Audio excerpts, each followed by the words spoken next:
అందరికీ good afternoon. Media వారికి, మా కాస్ట్ అండ్ క్రూకి అందరికీ గుడ్ ఆఫ్టర్నూన్. ఈ సినిమా జర్నీ ఒక 1.5 year క్రితం స్టార్ట్ అయింది. అప్పటి నుంచి ఈ రోజు వరకు, ఈరోజు ఇదిగో మళ్ళీ కలర్ బట్టలు వేసుకునేంత వరకు ఏదో జరిగింది. అది మేము చేసిన ప్రతి మూమెంట్ కావచ్చు, ప్రతి పోస్టర్ కావచ్చు, రిలీజ్ చేసిన టీజర్ కావచ్చు, ఏదైనా సరే ఏది మేము ప్లాన్ చేసి జరిగింది కాదు. అది దానంతట అది జరిగింది, అలా జరుగుతూ వచ్చింది. ఇదిగో ఇప్పుడు ఇక్కడ ఈ నంబర్ చూసేంతవరకు 3 రోజుల్లో. ఏ సినిమా అయినా మనం చేసినప్పుడు మనం ఒకటి అనుకుంటాం, ఇది నా సినిమా. నా సినిమా అని ఇక్కడ ఉన్న వాళ్ళందరూ చెప్పుకుని ఉంటారు. అలా నా అంటే, నా వరకు నా అంటే చాలామంది నాలు కలిస్తే నేను, నా వెనకాల ఉన్న నాల్లో మొట్టమొదటి నా ఆ పరమాత్ముడు, ఆ పరమశివుడు. ఆయన లేకపోతే నాకు ఈ ఐడియా లేదు, ఈ థాట్ లేదు, ఈ జర్నీ లేదు, ఇంతమంది మొహాల్లో ఈ నవ్వు లేదు. ఆ తర్వాత నా నెక్స్ట్ నా మధు గారు. ఐడియా చెప్పగానే మనం చేద్దాం, జాగ్రత్తగా చేద్దాం, జనాలకు రీచ్ అయ్యేలా చేద్దాం, విఎఫ్ఎక్స్ ఉన్నాయన్నారు, ఎంత ఖర్చైనా చేద్దామని వెనకాలే ఉండి వెన్ను తట్టిన మధు గారు. ఆ తర్వాత ఆ విజువల్స్కి అద్భుతమైన బ్యాక్గ్రౌండ్ స్కోర్ ఇచ్చి జనాలకి, ఇందాక అందరు చెప్తున్నారు, మీరు నోటీస్ చేసి ఉంటే ఒక 100-200 గూస్ బంప్స్ అనే వర్డ్స్ విని ఉంటారు మీరు ఇప్పుడు ఈ ప్రెస్ మీట్లో. ఆ గూస్ బంప్స్ అనే పదాలు వీళ్ళందరి నోళ్ళల్లో వచ్చాయంటే వాటన్నిటికీ కారణం అజనీష్ గారు. అజనీష్ గారు, థ్యాంక్ యూ సో మచ్. మీరు లేకపోతే ఈ సౌండ్ లేదు, ఇప్పుడు ఇక్కడ ఈ రీసౌండ్ లేదు. ఆ తర్వాతే సౌందరరాజన్, ఆయన ఇంకో నాలో ఉన్న ఆల్మోస్ట్ డెకేడ్ 10 ఏళ్ళ నుంచి పనిచేస్తున్నాం కలిసి. కానీ ఏ రోజు కూడా ఆయన లేకుండా ఏ సినిమా నేను చేయలా. నా సినిమా అనగానే ఆయన ఎప్పుడూ ఆయన ఎఫర్ట్స్ పెట్టకుండా లేరు. సో ఇంత మంచి విజువల్స్కి నేను చెప్తా ముందు ఇప్పుడు స్పీచ్లోనే ఏ బడ్జెట్లో చేసాం ఈ సినిమా, మీ అందరూ సర్ప్రైజ్ అయ్యే బడ్జెట్లో చేసాం ఈ సినిమా. సో దానికి నాకు ముఖ్యమైన సపోర్టు సౌందరరాజన్, ఆయనకు కూడా థ్యాంక్స్. ఆ తర్వాత ఆర్ట్ డైరెక్టర్ రాజీవ్ నాయర్. చూసినవన్నీ మీరు చూసిన సెట్లు కానీ, టెంపుల్ సెట్ కానీ ఏదైనా సరే మాకున్న లిమిటేషన్స్లో అద్భుతంగా వేసి మాకు ఇచ్చారు రాజు గారు. మీరు లేకపోతే ఈ సినిమా ఇంత అద్భుతంగా రాదు. అలాగే అవినాష్, ఎడిటర్ అవినాష్, గౌతమ్ రాజు గారి దగ్గర పరిచయం తను నాకేంటో ఎప్పుడు అందరు కొత్త వాళ్ళతో పనిచేస్తూ ఉంటాను.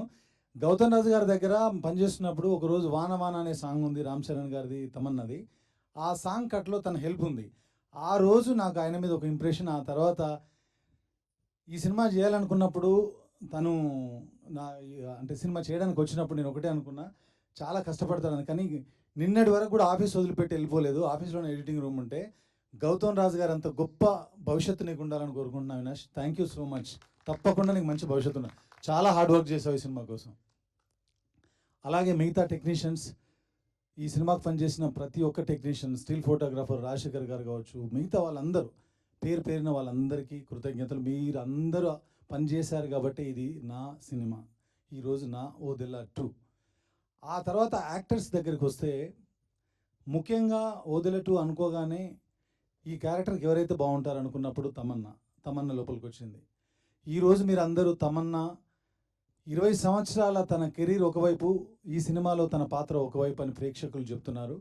దానికి అంత అద్భుతమైన నటన ఇచ్చిన తమన్నాకి, తను పెట్టిన ఎఫర్ట్స్కి, తన వెనకాల ఉన్న టీంకి, నీతాలుల్లా మ్యామ్ గారికి, అందరికీ పేరున థ్యాంక్ యూ సో మచ్. ఆ తర్వాత తిరుపతి. ఎప్పుడు నన్ను ఫ్యామిలీ అని అంటుంటారు వశిష్ఠ గారి విశ్వరూపం. ఆయన ఇప్పటివరకు ఎన్ని సినిమాలు చేశారు, ఎన్ని సినిమాల్లో మీరు ఆయన గుర్తుపెట్టుకున్నారో నాకు తెలియదు. కానీ ఈ రోజు తర్వాత నుంచి, ఈ సినిమా తర్వాత నుంచి తెలుగు సినిమా ఇండస్ట్రీ తనని నెత్తి మీద పెట్టుకుంటుంది. తప్పకుండా రాబోయే రోజుల్లో అద్భుతమైన పాత్రలు చేస్తూ, అద్భుతంగా మనందరినీ అలరిస్తూ, is going to stay here for long time. All the very best.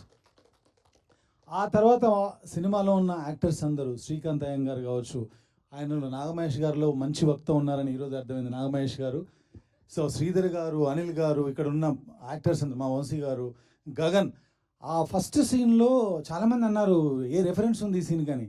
నా సినిమాల్లో మీరు చూసుకోండి, ఏ సీన్లకి ఏ రెఫరెన్స్లు ఎక్కువగా ఉండవు, కథకు కూడా ఉండవు. కథలు కూడా మీరు చూసి వెతికి పెట్టినా కూడా మీకు ఏ కథకి ఒరిజినల్ స్టోరీ ఏం దొరకదు. నేను సమాజంలో చూసే రాస్తుంటాను. అవి ఏ స్థాయికి వెళ్ళినా, పాన్ ఇండియా స్థాయికి వెళ్ళినా, లేదంటే లోకల్ స్థాయిలో ఆగిపోయిన నా కథలన్నీ నా దగ్గర నా లోపల పుట్టినవే.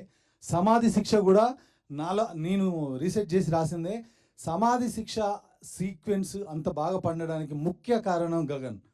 ఆయన కింద కూర్చొని ఏడుస్తుంటే టోటల్ సీన్లోని ఎమోషన్ అంతా కూడా ఎమోట్ అయ్యి ఆడిటోరియంకి పాకింది.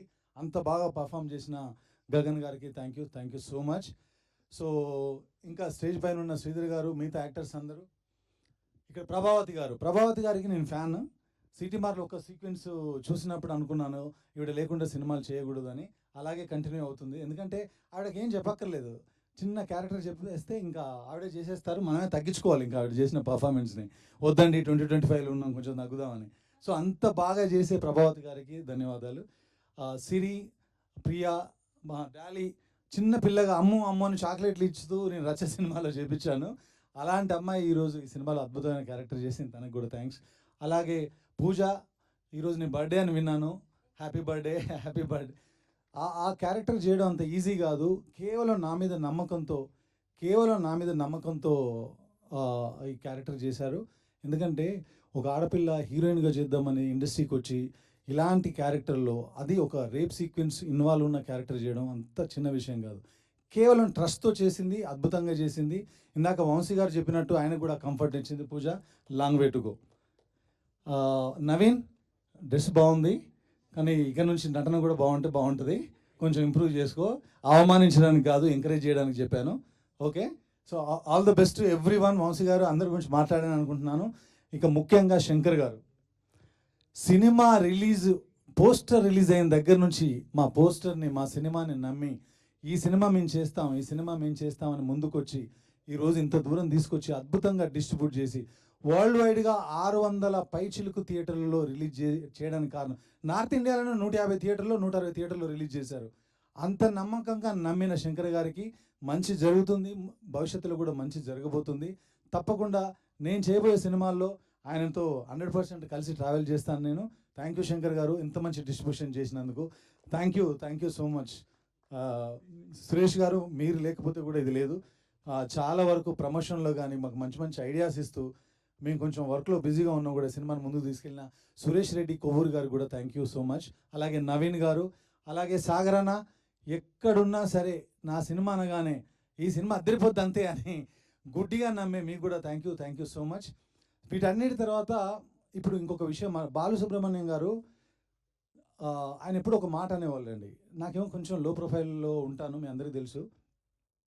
మనం ఎదిగామని మనమే చెప్పుకోవాలి, ఆ రోజులు పోయినాయి. మన గురించి పక్కోడు మాట్లాడే రోజులు పోయినాయి. మనం ఎదిగిన విషయం మనమే చెప్పుకోవాలి అనేవాళ్ళు. ఇప్పటివరకు ఎప్పుడు కూడా నేను ఏ స్టేజ్ మీద నేను చేసిన సినిమాల్లో నేను మాట్లాడిన మాటలు తీసుకొని ఎక్కడ ఏది గొప్పగా చెప్పుకోలేదు. కానీ ఈ పర్టికులర్గా ఈ సినిమా గురించి మాత్రం నేను చెప్పదలుచుకున్నాను. నాకు ఒక 4-5 ఏళ్ల క్రితం వరకు అసలు స్పిరిచువాలిటీ కానీ భక్తి కానీ పెద్దగా లేదు. కష్టపడిన దానికి ప్రతిఫలం వస్తుందని నమ్ముకుంటూ వెళ్ళేవాడిని. అలాంటిది ఈ సినిమా, నేను ఇంటర్వ్యూల్లో చెప్పాను, మీతో మాట్లాడిన ఇంటరాక్షన్స్తో చెప్పాను, ఇది నేను రాయలేదు, ఆ పరమాత్మనే రాయించాడని. అది ఇప్పటికి కూడా చెప్తున్నాను, ఇది నేను రాసిన కథ కాదు, నాకు సాధ్యమయ్యే కథ కాదు. నేను నమశివాయ అంటే మీకు తెలియదు అన్నారు, నాకు కూడా తెలియదు ఇది ఈ సినిమా స్టార్ట్ చేసేంతవరకు. సో ప్రతిదీ రీసెర్చ్ చేసి చదువుకొని తెలుసుకొని రాసి ఈరోజు ప్రతి ఒక్కరూ ఆ నంది కనిపించినప్పుడు కానీ, ఆ శివుడు కనిపించినప్పుడు కానీ, వాళ్ళు పడిన వాళ్ళ స్పెషల్గా వాళ్ళు ఎక్స్పీరియన్స్ చేసిన ఎక్స్పీరియన్స్ని నాకు ఫోన్ల ద్వారా మెసేజ్ల ద్వారా కమ్యూనికేట్ చేస్తున్నప్పుడు, శివుడు ఏది చేసినా ఒక కారణం ఉంటుంది, శివుడు ఏది చేసినా దానికి ఒక అర్థం ఉంటుంది. నాలో స్పిరిచువాలిటీని నింపడానికే దేవుడు ఈ సినిమా నా చేతుల ద్వారా జరిగేలా చేశాడు. అందుకేనేమో మా ఊరు నుంచి ఫోన్ చేసి, నిన్నటి వరకు నువ్వు ప్రౌడ్ ఆఫ్ నంది ఫ్యామిలీ అనుకున్నావు, ఇప్పుడు ప్రౌడ్ సన్ ఆఫ్ ఓదెలా అని చెప్తున్నారు. ఈ జీవితానికి ఇంతకంటే నాకు ఏమీ అక్కర్లేదండి. ఒక పుట్టిన ఊరి ప్రజలు, పుట్టిన ఊరి ప్రేక్షకులు మనకు ఫోన్ చేసి ఇంత అప్రిషియేట్ చేయడం అనేది అద్భుతంగా భావిస్తున్నాను, అద్భుతంగా ఫీల్ అవుతున్నాను. కాబట్టి ఈ సినిమా అనేది ఇప్పటికే కాదు, ఎప్పటికీ నా మనసులో, నా హార్ట్లో ఉండిపోయే సినిమా, అద్భుతమైన సినిమా, గొప్ప సినిమా. ఎందుకు ఈ మాటలు చెప్తున్నానంటే, సినిమా చేసినప్పుడు మనం పోలీస్ స్టోరీ చేస్తే 100 సినిమాలు పోలికలు ఉంటాయి, ఓ లా బేస్డ్ సినిమా చేస్తే 100 సినిమాలు ఉంటాయి, ఓ డాక్టర్ బేస్డ్ సినిమాలు చేస్తే 100 పోలికలు ఉంటాయి. పోలికలు లేకుండా సినిమా ఉంది అని నేను చెప్పను, కానీ సినిమా ఉంది మాత్రం అద్భుతంగా. మీరు చూస్తే ఎన్నో కొత్త సీక్వెన్స్లు, సమాధి శిక్ష మాట్లాడుతున్నారు, సైకిల్ గురించి మాట్లాడుతున్నారు, తిరుపతి 5 ఎలిమెంట్స్ గురించి మాట్లాడుతున్నారు, క్లైమాక్స్లో ఉన్నటువంటి అద్భుతం 20 నిమిషాలు, ఆ 20 నిమిషాల గురించి మాట్లాడుతున్నారు. దీన్ని స్ప్రెడ్ చేయండి. ఎందుకంటే ఇందాక మా ప్రొడ్యూసర్ కానీ మా వాళ్ళందరూ భయపడినట్టుగా ఒక సినిమా అయితే మనకున్న ఎనర్జీతోనో శక్తితోనో ఎవరినైనా మనం ఢీకొట్టగలం. మనం ఇక్కడ ఒక సినిమా చేయడానికి రాలేదు. తప్పకుండా ఇంకో 25 ఏళ్ళు 30 ఏళ్ళు సినిమాలు చేయడానికి ఆశపడుతున్న వాళ్ళం కాబట్టి మీ ఎవరి గురించి కోపంగానో తప్పుగానో మాట్లాడలేం. I respect each and every one of you. మీరు రాసిన వ్యూస్ని, రివ్యూస్ని అన్నిటినీ పాటిస్తూ ముందేమైనా తప్పులుంటే సరిదిద్దుకునే ప్రయత్నం చేస్తాను. కానీ ఒకే ఒక మాట, సినిమాలో ఉన్న మంచిని మాత్రం స్ప్రెడ్ చేయండి. తప్పకుండా ఇది మీరు చేస్తారని ఆశిస్తున్నాను. అలాగే ఇందాక ఒకటి అన్నా, నేను మాట్లాడతానని, ఈ సినిమా బడ్జెట్ మీరు రాసిన బడ్జెట్ కాదు. చాలామంది అనుకుంటున్నారు బ్రేక్ ఈవెన్ అని ఎప్పుడవుద్ది. దీని మీకు విషయం చెప్తున్నానండి మీడియా సుముఖంగా, ఈ సినిమా రిలీజ్కి ముందే బ్రేక్ ఈవెన్ అండి. అది మేము చేసింది కాదు, ఆ పరమాత్ముడు చేసిన విషయం. జనాల దగ్గరికి వెళ్ళక ముందే ఈ సినిమా బ్రేక్ ఈవెన్ సినిమా కాబట్టి బ్రేక్ ఈవెన్ గురించి మాట్లాడుకోవాల్సిన అవసరం ఈ సినిమాకు లేదు. మాకు ప్రేక్షకుల రూపంలో ఇచ్చే ప్రతి రూపాయి, వచ్చే ప్రతి రూపాయి కూడా ఆ పరమాత్ముడు మాకు ఇస్తున్నటువంటి ప్రసాదమే, మా మధు గారికి ఇస్తున్నటువంటి ప్రసాదమే. కాబట్టి ఈ సినిమా ఆల్రెడీ సక్సెస్ఫుల్ బాటలో వెళ్తుంది. దానికి ముఖ్య కారణం మీరు చూసిన వాళ్ళు చాలామంది రాశారు, విజువల్స్ అద్భుతంగా ఉన్నాయి అంటే ఓదెల 2కి ముందు సీజీ, ఓదెల 2 తర్వాత సీజీ అని చెప్పొచ్చు. ఎందుకంటే వాళ్ళ ప్లేస్లో నిల్చొని మాట్లాడుతున్నాను.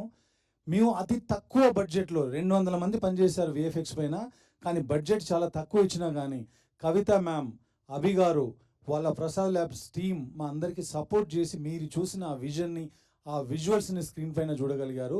ఇంత బడ్జెట్లో ఇది సాధ్యమైందంటే కేవలం ప్రసాద్ ల్యాబ్ వల్ల. నా ఫస్ట్ సినిమా నుంచి అన్ని ఇక్కడే చేశాను, ఇప్పుడు ఇది కూడా ఇక్కడే చేశాను. వాళ్ళే కారణం. వాళ్ళందరికీ మరొక్కసారి థ్యాంక్స్ చెప్తున్నాను. అట్లాగే దానిలో ఇన్వాల్వ్ అయినటువంటి ప్రకాష్, వెంకీ, ప్రదీప్, ఇంకా మిగతా వాళ్ళందరికీ కూడా, అలాగే థండర్ స్టూడియోస్ బుజ్జి, ఎందుకంటే ఇక్కడ నేను చెప్పాలి వాళ్ళందరికీ థ్యాంక్స్. చాలా కష్టపడ్డారు.